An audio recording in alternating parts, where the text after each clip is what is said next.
Hello, everybody. This is Mr. Cole. I'm recording. This is just an optional lecture that I'm recording.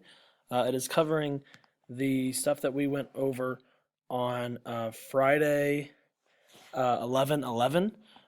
So this is just an optional lecture for you to watch and to review.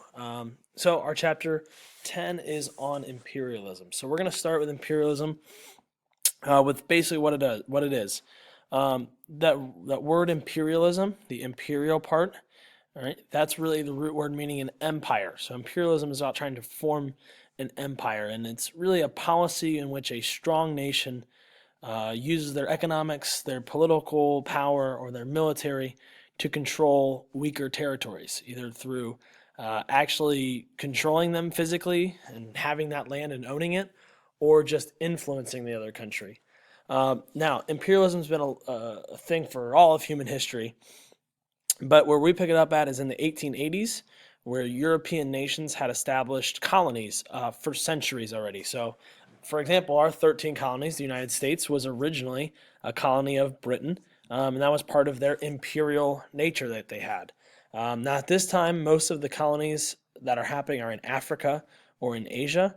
You'll see on this map there are only actually two independent nations in Africa, Liberia and Ethiopia. The rest of the nations in Africa are controlled by some sort of European power, right? And so they do this to, for one, gain land, but also more importantly, gain the resources from Africa. So why did the Americans become imperialist? Well, by the late 1800s, America had already made it to the Pacific Ocean. So we've already extended to the end of our physical land borders. So we also are developing into a strong military at this point. We are trying to extend our economic reach. We're trying to make money. And we also see ourselves as being culturally superior to many countries of the world. So let's go into these very quickly. The first one, military.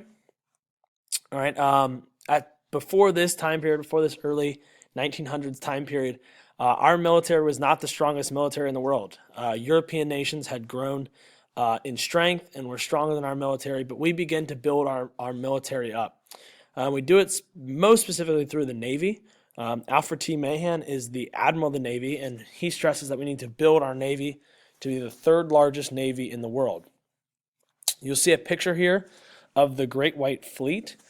This was ships commissioned at warships and became some of the most famous ships in our Navy, and extended our naval reach all over the globe. Definitely threatening to see these ships showing up to your country's bay.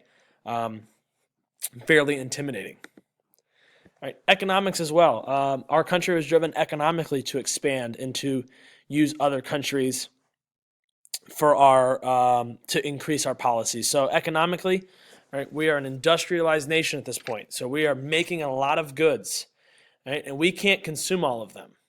Right, we're making more stuff than we're able to buy and sell ourselves. So we need new markets to sell them in. We also need raw materials to keep up this manufacturing.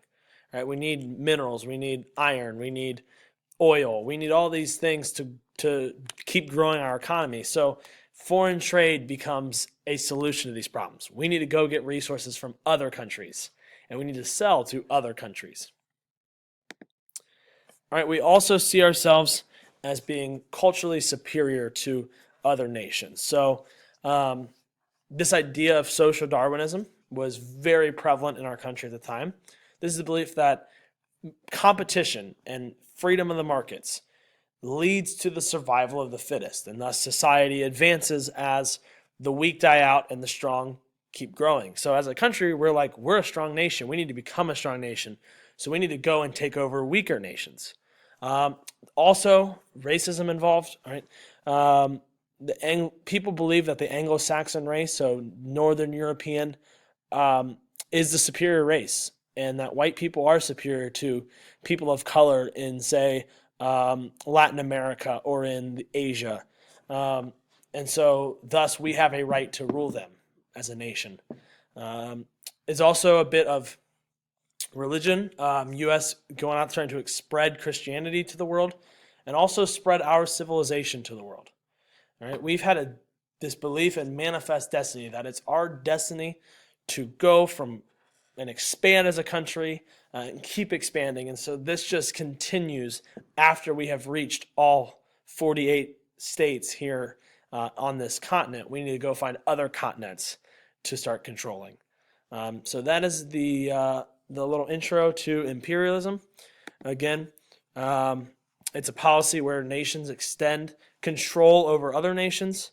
And basically, the three things that fuel it: the military, okay, being strong with an army and navy, a desire to make money with economics, and a belief in a superior culture.